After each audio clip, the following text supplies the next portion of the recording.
welcome to the Unitarian Universalist West Side Congregation. Thank you for joining us on our online service this week. I am Laurel Anderson, Worship Associate. Our speaker today is the Consulting Minister, Reverend Dr. Nancy Hitt. Our service today is titled, It's a Sign of the Times. You are likely to notice we're using lots of signs and symbols in this service. It is founded on principle number 5, the right of conscience and the use of the democratic process with our congregations and in society at large. And source 2, words and deeds of prophetic women and men which challenge us to confront powers and structures of evil with justice, compassion, and the transforming power of love. We hope you will find these values in evidence in today's program and at work in your own life too. Our thanks today to Carol Eaglehart, our behind-the-scenes person who is coordinating our music and other technological details for this service. If you have never visited Westside before, we welcome you. Please email our office with questions or concerns at the address listed on our website. We hope you will visit in person when we're able to return to our on-site services. We are currently planning a social justice meeting, which I am going to tell you with the rest of the announcements. Reverend Nancy participated in the joint meeting of the Rio Rancho clergy and town leadership and will be sharing the material from our chief of police, mayor, and city manager that was part of the discussion about police brutality and racial issues in Rio Rancho. If you would like to attend the Zoom meeting, please email Reverend Nancy. She will email you with a link to the meeting once the day and time are finalized. We are also recruiting for our website renewal team. This is not a techie meeting. We are looking for dreamers only. We need to brainstorm a new vision for our website that helps us stay connected through the extended pandemic and also engages people in the larger community.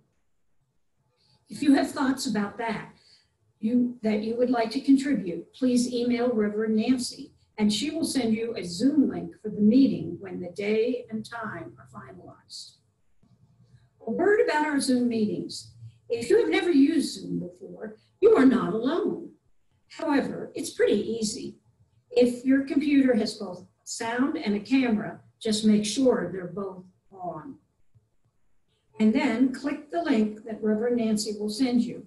It will take you to the meeting site. Just do what it tells you after that. Most often, it just connects you directly into the meeting. If you do not have the video, you can access the meeting with just sound. Just click on the link and wait till you hear Reverend Nancy. You will be able to hear and speak at the meeting, even without the video component.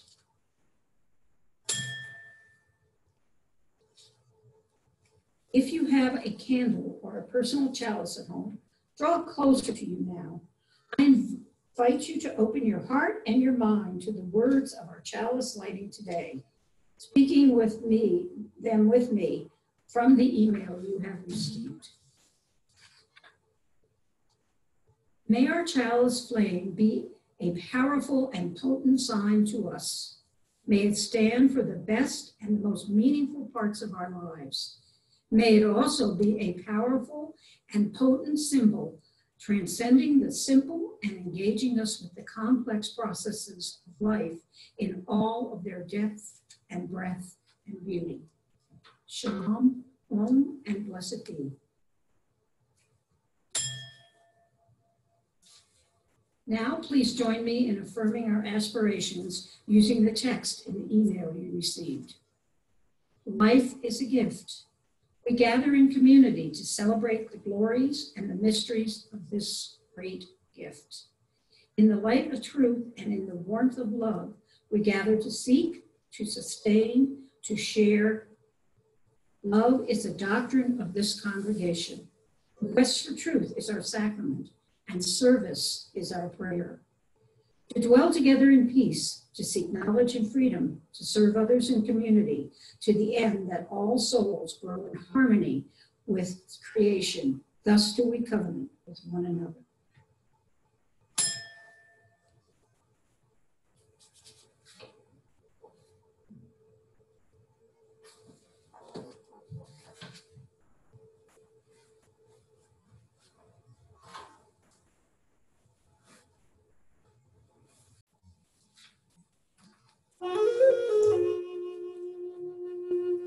I invite you now to sit back and relax. Uncross your ankles, your knees, your wrists. Let the energy just flow through your body. Close your eyes softly and focus on your breath, breathing in and out fully and deeply. Let your mind go blank. And into your mind's eye, let a road or a path appear. Your life's journey unfolding in front of you.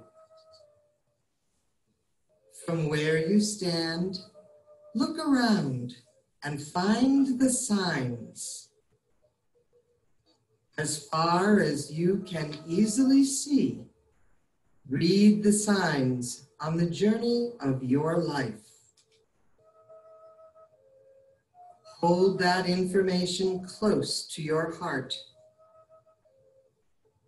Bring it back with you as you refocus on your breathing. Breathing in and out, fully and deeply. Return your awareness to the here and now. And when you are ready, open your eyes. Shalom.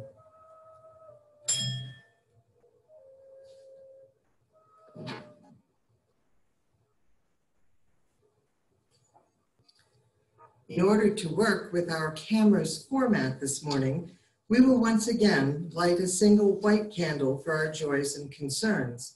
We will light the red candle for victims of racial violence also. If you have a special joys and concerns candle at home, draw it closer to you now, as always observing fire safety practices. Today, we hold Jimmy in concern, hoping that his head injuries are not serious and that he is able to recover quickly from the falls that he has recently experienced. We ask that you keep Bram's brother-in-law in your thoughts and prayers as he grieves the loss of his wife this past week. We also observe with joy the first meeting of our Rio Rancho police chief, mayor, and city manager with a group of Rio Rancho clergy. Together, they discussed how the issues of racial oppression and police violence affect our community and planned for future meetings in which to plan proactive responses to these issues. We also grieve this week with all those who mourned the loss of George Floyd as he was laid to rest in his hometown in Texas. We pray that the flow of feeling his death has unleashed will continue to be a force for change, bringing racial parity and nonviolence into being as primary values in our world. On behalf of our world, we hold both joy and concern. Joy that people in countries very far from us have affirmed our cry for racial justice, for compassionate community intervention on behalf of those in distress. Concern that it will take all of us to work out how to make that happen without simply settling for a new scapegoat. We are poised on the brink of a huge paradigm shift. We hold hope that we can influence its direction for the good of all. For all of these things, and for all that we still hold in our own hearts and minds, we light this white candle. For all the victims of racial violence, we light this red candle in honor of their struggle and in memory of their lives. Shalom.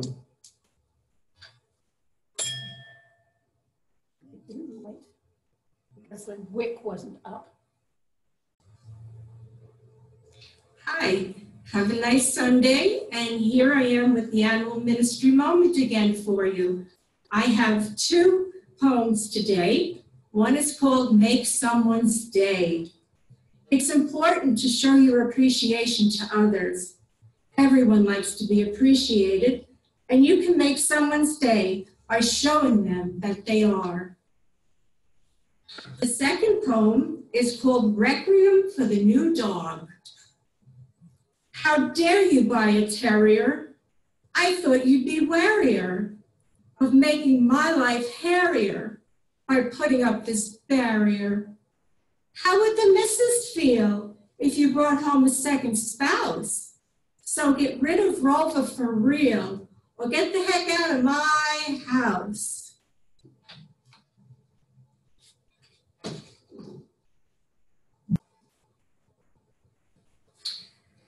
In the United States, Flag Day is celebrated on June 14th. That's today. It commemorates the adoption of the flag of the United States in 1777 by resolution of the Second Continental Congress.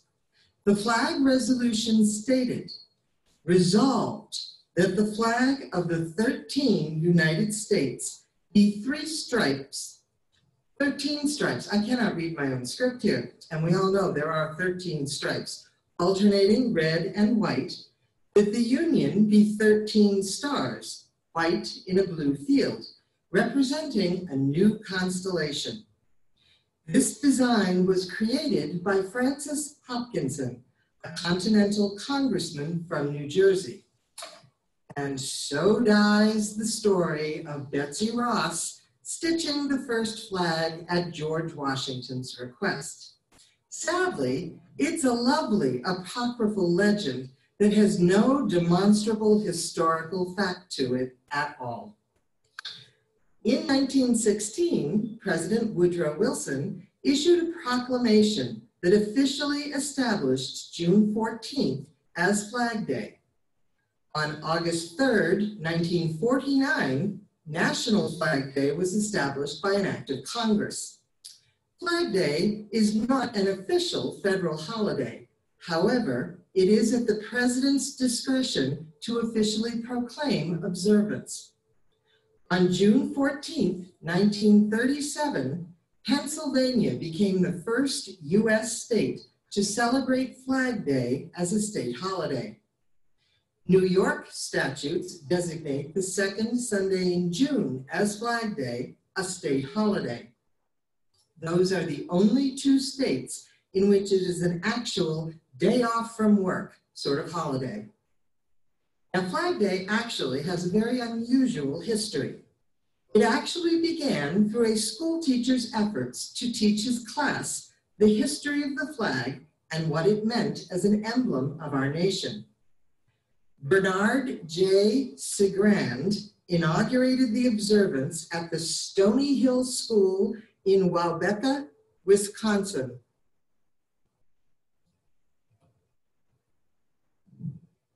We're having a few technical difficulties, as you've already noticed, but bear with us because we're doing our best to get this to you in the best form we can. So, the school was in Waubeca, Wisconsin. He later moved to Chicago to become a dentist and devoted himself to promoting respect and understanding for the flag as a national emblem. I'm going to try this one more time. I have no idea why it won't just work, so we'll see.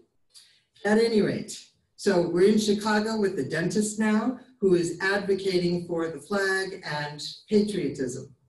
In 1894, a special children's celebration of Flag Day was held at multiple parks in Chicago. 300,000 children participated. And I think probably we're just going to let the microphone go, and hopefully the sound will be adequate. Turn up the volume on your computer if you haven't already.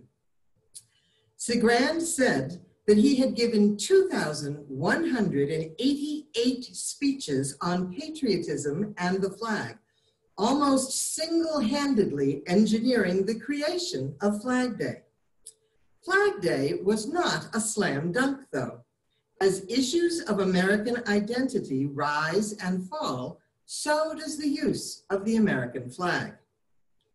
During the 1913 Paterson Silk Strike, First World War leader Bill Haywood asserted that someday all of the flags of the world would be red, quotes, the color of the working man's blood, end quote. In response, the city's leaders who opposed the strike declared March 17th to be Flag Day and saw to it that each of the city's textile mills, currently on strike, flew an American flag. This attempt by Paterson's leaders to portray the strikers as un-American backfired when the strikers marched through the city with American flags of their own, along with a banner that stated, "We weave the flag, we live under the flag, we die under the flag, but damned if we'll starve under the flag."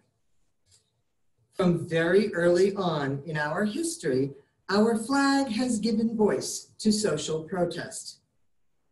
The regulations for how the flag should be displayed, when, where, under what lighting, at half-mast, full-mast, etc., were determined by federal law in 1942. Today, our flag holds 50 stars on a field of dark blue and 13 stripes, 7 red and 6 white, alternating stripes.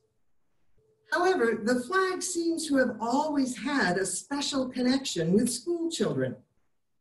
Of some 1,500 proposals for designing a new flag when Alaska and Hawaii were being considered for statehood, one created by 17-year-old Robert G. Heft in 1958 as a school project received the most publicity. His mother was a seamstress, but she flatly refused to do any of the work for him. He originally got a grade of a B- for his flag project. After discussing the grade with his teacher, it was agreed, somewhat jokingly, that if the flag was accepted by Congress, the grade would be reconsidered.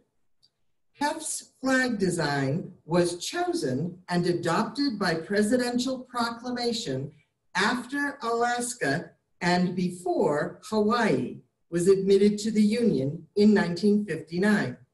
And according to Heft, his teacher did keep to their agreement and changed his grade to an A for the project. At this turbulent time in our nation's history, it is important to once again rework what our flag stands for. This is not the first, nor is it likely to be the last time our flag is called into question. May we work to make it a banner of embrace instead of empire. Shalom.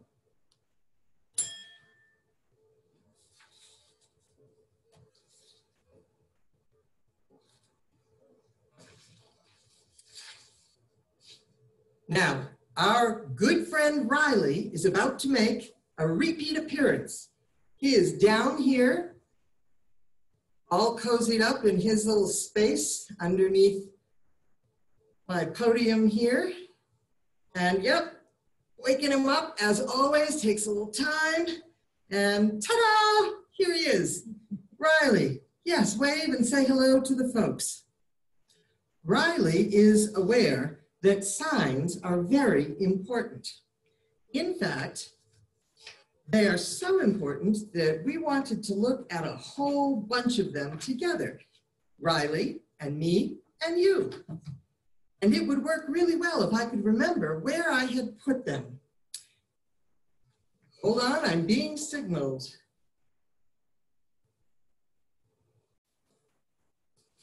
Okay, thank you, Riley, we found them. Now, here's the thing. Signs are very important because they tell us something that is special and very specific. For example, we've probably all seen signs like this one. Ah, yes, Riley says he has. It shows you where to put your trash so that we keep our planet clean. That's a very important sign. Now, here's another one. Wait till you see this one, Riley. Look. Oh, yes, look. Danger. Do not enter. This would be really important to pay attention to if you saw this sign, because it would keep you safe unless you ignored it. Not a good thing. Now, we also have signs that give us different directions. For example, yeah, that one says one way. There's only one way to go, and it's that way. Okay. Now, this year especially, we're likely to see lots of signs that resemble this one. Yes, get out and vote. Everybody should be registered and voted. Absolutely. And although this has a particular party on it, you will see them with other parties' names also, all equally important and valuable. And how about this? Riley, look at this. Yeah, okay, he wants to hold it, so he's going to help me. Look at this. This is a very polite sign. Please wait to be seated. It means you'll get the help you need if you just stay right here. We see this sign and we all know exactly what to do. Thanks, Riley. And this one, oh, you notice it's in green, and as a green congregation, this is very important to us. It says, notice, save energy, close door when not in use. I think my mother must have put this one together. We were forever being told to close the door behind us. Now, those are all signs. There are lots of signs. We all recognize a stop sign. Even without the word on it, a red octagon means one thing. It means stop. Yes, right where you are. Just hold still. So there's a big difference between signs that show up on a banner or a little sign like we just had, and signs that show up on a flag. Here's the thing. A banner takes a couple of people usually to hold it. And it doesn't necessarily say anything other than exactly what's on it. It doesn't mean more than that. But flags, now, I don't know if you've ever seen Eddie Izzard's comedy flag routine, but he has the best explanation for how the British Empire came to be that I have ever seen. And it all centers around the very special sign that is a symbol. It is the flag for Great Britain. Now you remember the British Empire went just about everywhere. And when they arrived on their ships, they were a very seafaring nation, being an island and all that.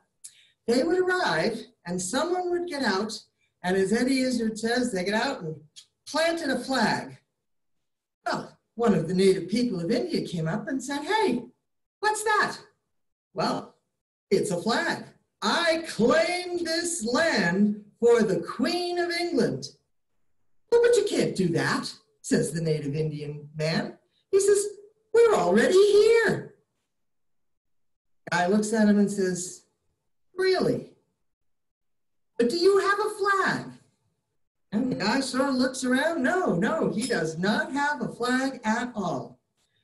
At which point, the man with the flag says, "I have the flag. I have claimed this land." And the native citizen is saying, "But there's 5 million of us already here." Doesn't matter. I have a flag. And the flag establishes ownership and belonging and military power over the land that I've just claimed in the name of the Queen. And this becomes how we have used signs and symbols to make claims for empire and all sorts of military things. Now, there are also all kinds of other special signs that we call symbols, and we're going to talk more about those later. But in the meantime, Riley, what are you doing? You know, he has never tried to crawl over this thing before, but oh, look what's down there. Yes, he's pointing out we have a symbol on our podium. It's of a chalice. Now we actually, yes, you don't want to get too close to that. We actually have a real chalice lit right there also. These two things, and guess what? Also, all the little symbols on my stole. These are symbols. Symbols have very special meaning that's much more complex than signs. And in particular, our UU flaming chalice started during the Second World War as the symbol of our UU Service Committee as they worked to help Jews escape the Nazis. And then it got adopted and its use was broadened and the meaning deepened. And now, thank you, Riley, for pointing that out. Yes, I know it's down there now.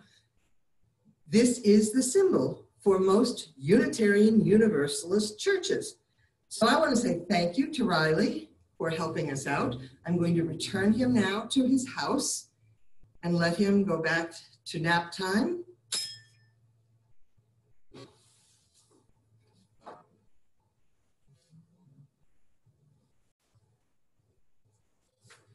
We would like to thank everyone who has mailed in their pledge or other financial contributions.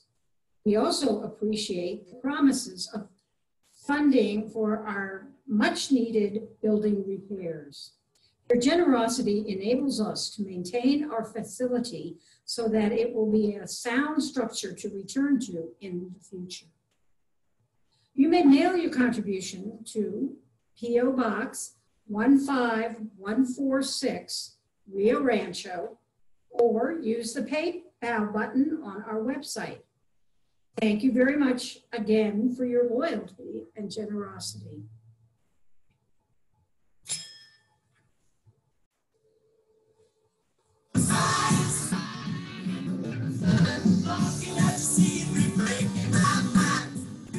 Don't do that, can't you read the sign?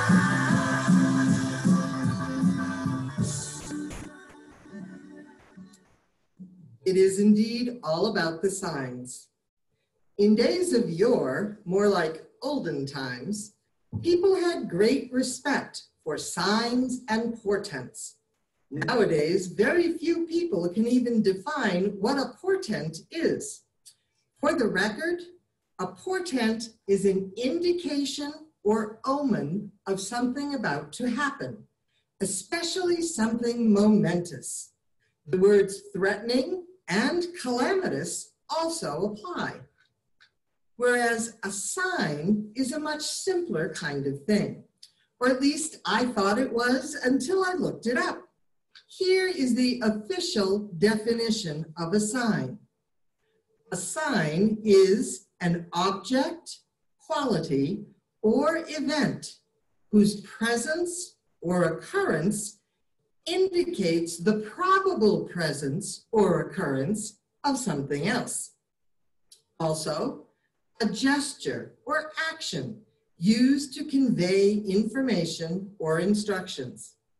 So basically, a sign can be anything used to indicate or point toward something else. Signs make meaning clear. They are simple. There are no steps to a sign unless the sign indicates a set of stairs. A sign usually has only one, or at least very few, concrete meanings. Essentially, a sign is an end in and of itself. Now, signs can be made of abstract designs. The one for biohazard is a good example. Take a look at this. Kind of an awesome, freaky sort of looking thing. But it only means one thing. It means that there is biohazardous material present. It's most often depicted on a yellow background in triangular shape. But anywhere you see this design of broken circles, you know that there is hazardous stuff hanging around. Signs can also represent exactly what they point to. Think of the pictorial signs on restroom doors or the signs by elevators that show flames with the elevator crossed out and the human stick figure running down the stairs. Those replaced a different kind of sign, one made of words.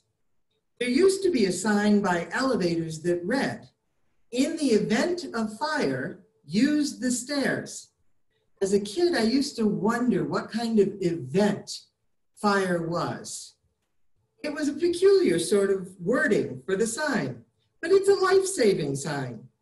However, if you can't read the language that it's written in, it's not going to help you. Pictographs are universal. All words are signs of some sort. They only exist to represent the concepts that we want to include in our spoken language, or written, which makes the alphabet, any and every alphabet, a series of signs. Properly combined, the signs that we know as letters become words, which represent both concrete realities and abstract concepts. With the exception of onomatopoeia, where the word makes the sound of what it means, most words also have nothing special to do with the reality that they represent. As Shakespeare said, "A rose by any other name would smell as sweet." It doesn't matter what sign refers to that fragrant, thorny flower. The reality is still the same. And as long as we all agree on the meaning of a sign, it is an effective way to communicate. When my girls were little and first learning their letters, first one and then later the other, both came home asking me why they always had to make the letters the same way. It was boring. I remember the younger one taking a pencil and drawing an unknown mark, to me, on a piece of paper. "There," she said, "why can't I make an S like that?" Well, I told her she could, but if she did, no one else would ever know what it meant. The reason for always making the S sign the same way was so that everyone would know what it meant. I believe she rolled her eyes at me and huffed, but said, okay. If she was the only one who knew how to read what she'd written, it would just be too much work. She would make the well-known customary S. We all encounter signs every day, all day.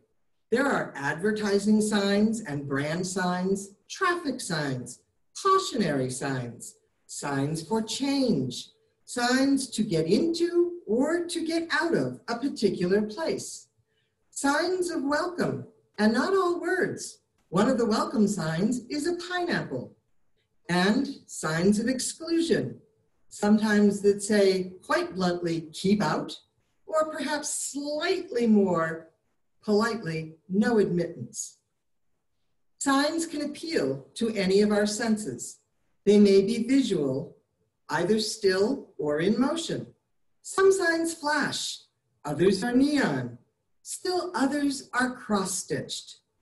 Some are gestures, shh, stop, peace. And of course, ASL, American Sign Language, is a whole alphabet and dictionary of gestures to communicate exclusively with gestured signs. Since signs are simple constructs, they usually only have one meaning. There are some, especially hand gestures, that mean different things in different cultures, but within each culture, they only mean one thing. Nodding yes and shaking your head from side to side for no are almost universal. But in Bulgaria, Greece, Iran, Lebanon, Turkey, and Egypt, They are reversed. So if you're in one of those countries, this means no, and that means yes. It's really hard to make that switch. Which brings us to a more complex category of signs, our symbols. Whereas a sign is an end in itself, a symbol points to a more complex meaning, often involving an idea or a relationship. A symbol may embody layers of meaning and point to many different levels or directions all at the same time. According to Paul Tillich, a symbol always points beyond itself to something that is unquantifiable and mysterious. Symbols open up what he calls the depth dimension of reality itself. Symbols are complex, and their meanings can evolve as the individual or culture evolves. Symbols can also die. The unique nature of a symbol is that it gives access to deeper layers of reality which are otherwise inaccessible. Tillich said that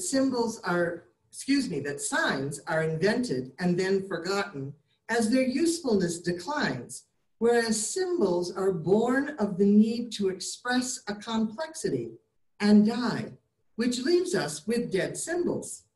Think of ancient cultures and symbols that were so vital to them that are no longer in use. We still know what they mean, even though they are no longer culturally relevant.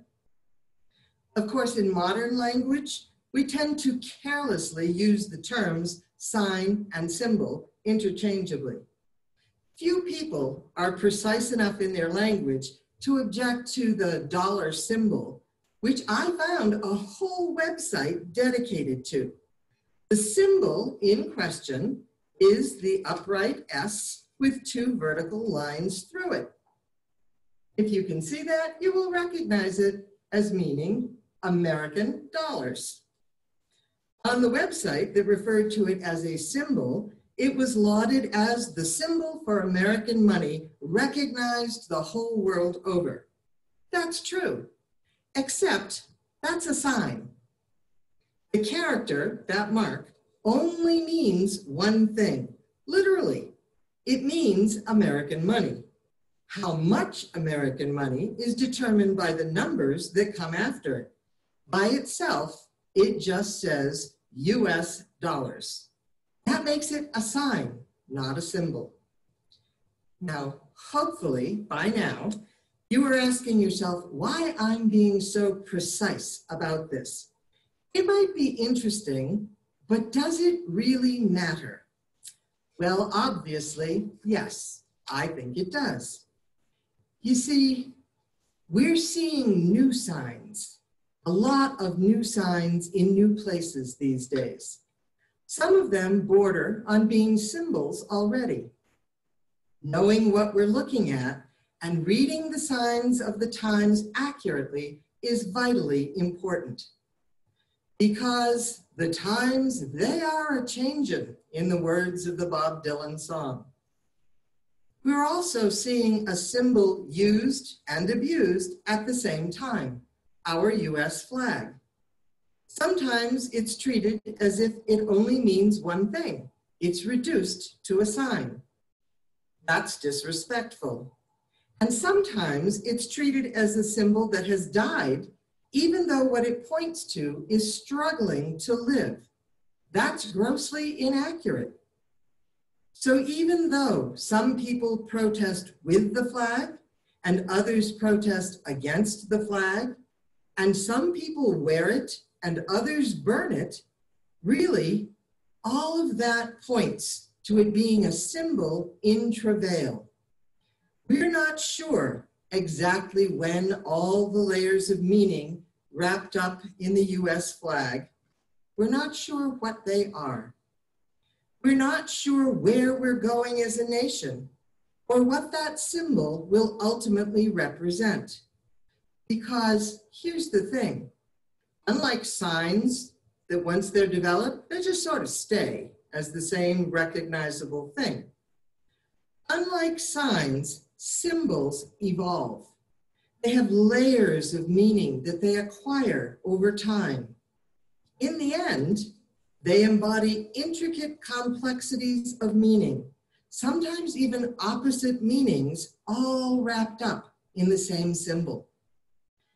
So since it's Flag Day today, I think it's worth pursuing the difference between sign and symbol and realizing that the flag itself is a symbol that's still evolving, and that's a good thing. Another good thing is that we have new signs springing up all around us. We need to read and understand them. Ultimately, I think we're going to need a new symbol, not to replace our national flag, but to speak to the larger than national realities of human existence and relationship. I'll come back to that. For now, let's just take a look at a few of our new signs. And by new, I don't mean they just appeared literally yesterday, but that they are recent, new enough so that not everyone even knows how to read them. Each one of them has been invented to convey a specific meaning.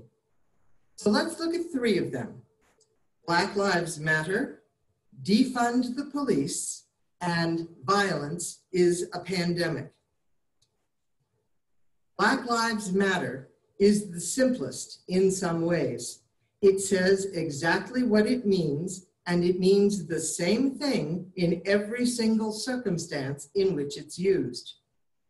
In 2013, the movement began with the use of the hashtag Black Lives Matter on social media after the acquittal of George Zimmerman in the shooting death of African-American teenager Trayvon Martin in February of 2012.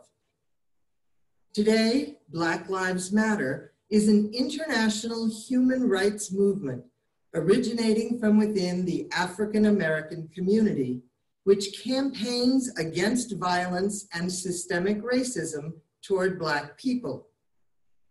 Black Lives Matter regularly holds protests speaking out against police brutality and police killings of Black people, and broader issues such as racial profiling and racial inequality in the United States criminal justice system.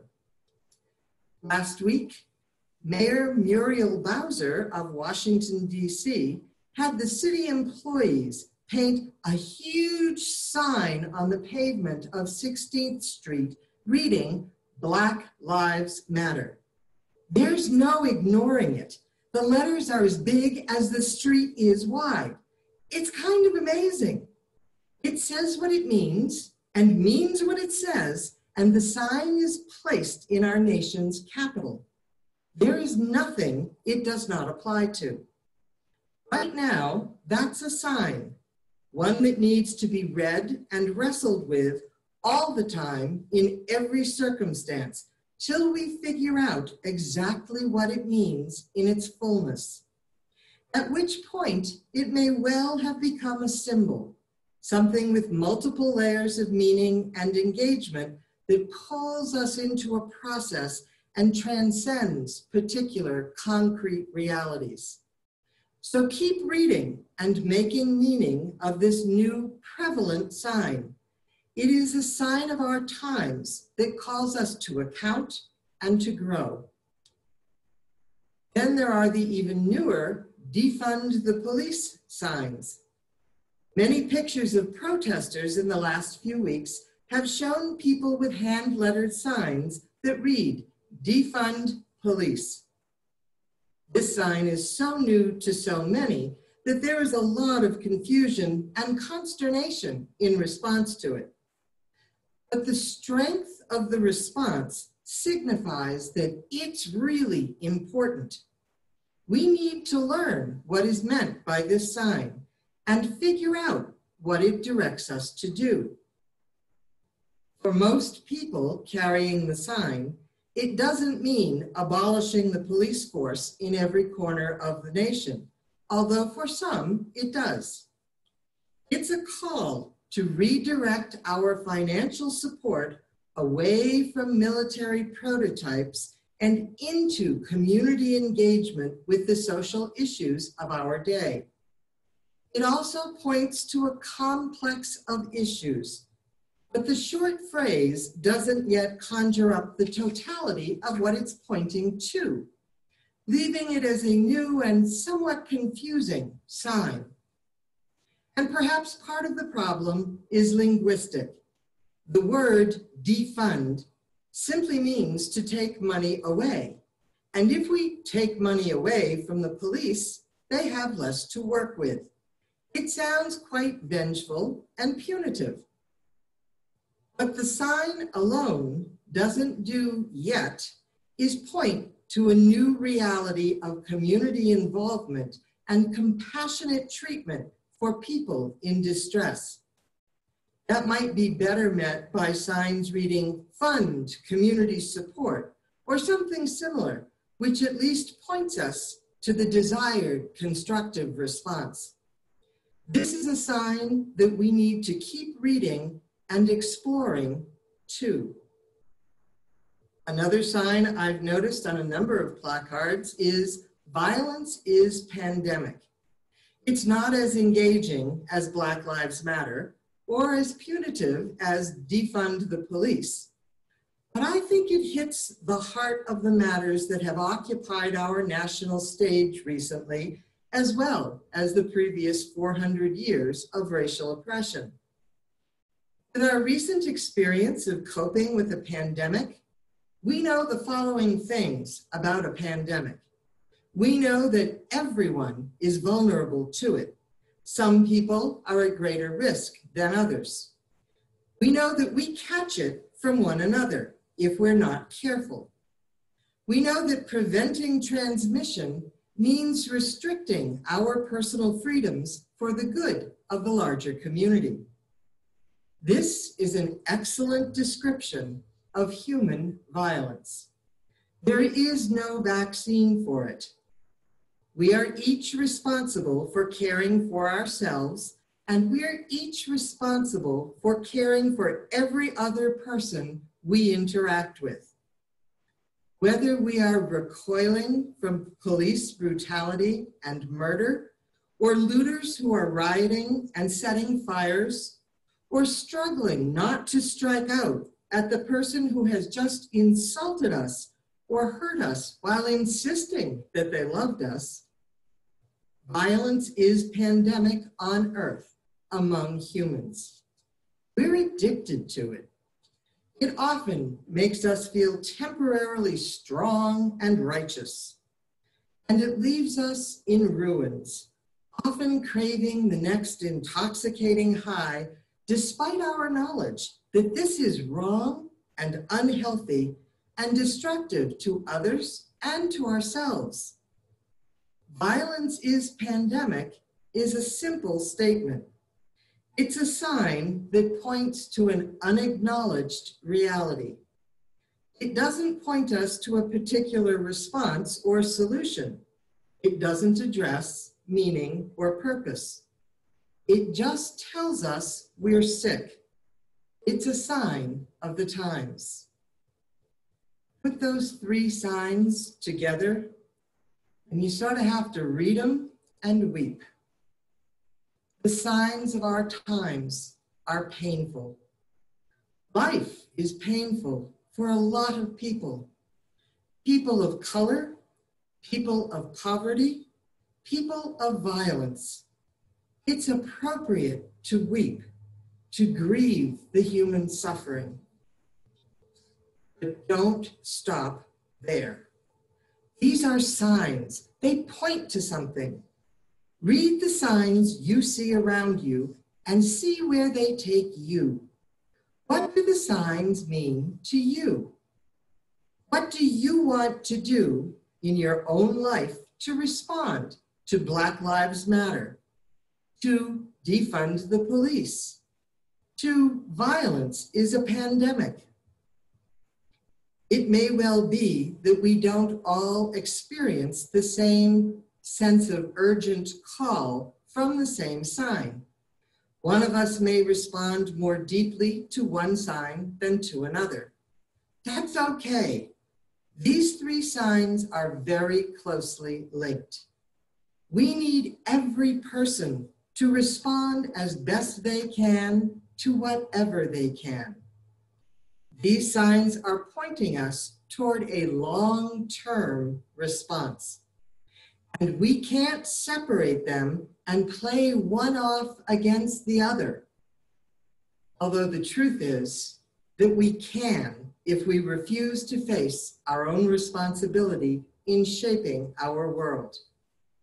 We could affirm that Black Lives Matter and then get angry at the police and defund them completely out of punitive aggression instead of focusing on using our funds to increase and create an environment that protects and treasures Black and every other kind of life. When someone confronts us about our anger and our scapegoating of the police, then we can use violence as pandemic to explain ourselves, as if we're helpless in the face of our own violence. But we're not helpless at all. We just have to convince ourselves to be helpful. These three signs may yet generate a symbol for a peaceful, fulfilling life all over the earth. Ultimately, we need that. We need a symbol that includes everyone. But for now, these are the signs of our times. May we all read them. Shalom.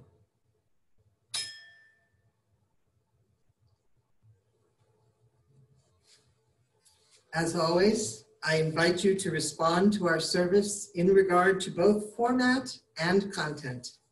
Due to our use of Zoom this week, you will need to email me directly at ministeruuwc@gmail.com. I'm really sorry, but I haven't yet mastered how to post our video to our own website, although you will be able to find it on our regular YouTube page. I'm working on it.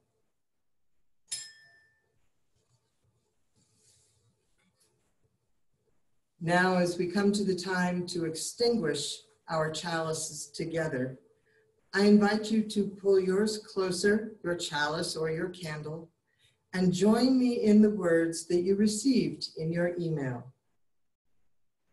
May we embrace the signs and symbols of our lives, beginning with our own chalice flame.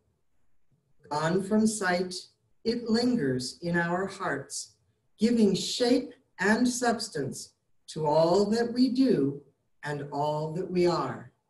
Shalom and amen.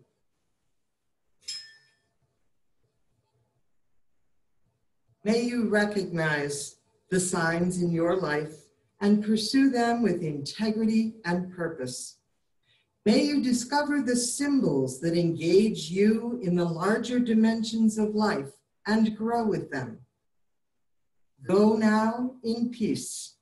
May the spirit of love surround you everywhere you go, whoever you are with, and however you have need. Shalom and amen.